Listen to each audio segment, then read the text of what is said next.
If you are craving some toffee, then this super easy Sri Lankan milk toffee recipe will satisfy your sweet tooth with its rich, creamy flavor and irresistible chewiness. Here is the original recipe my Sri Lankan friend Nadee sent me. To make this simple Sri Lankan milk toffee, you need 1 can of sweetened condensed milk.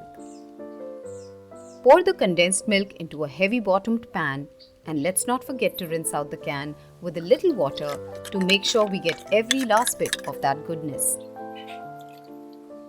Then add 1 cup or 40 grams of sugar to the condensed milk and start mixing it on low heat until you can feel that the sugar is completely dissolved.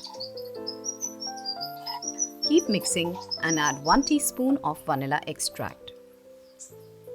You will need to keep mixing until the mixture thickens and changes to a deep golden brown color, as you can see in the video here, kind of like a thick caramel sauce. This usually takes about 15 to 20 minutes, but the exact time can vary depending on your stove and pan. Then add 1 tablespoon of butter and remove it from the heat.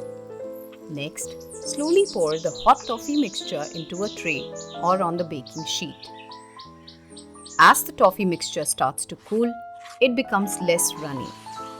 Take a spatula and use it to gently press and shape it to your desired shape and thickness, smoothing the surface as you go. Then, dip your knife into the butter and use it to cut the toffees into squares. Allow the toffee to set for 1 hour before serving. If you liked this easy Sri Lankan milk toffee with condensed milk, then check out also this creamy and rich 2-ingredient condensed milk ice cream recipe here. Check it out now.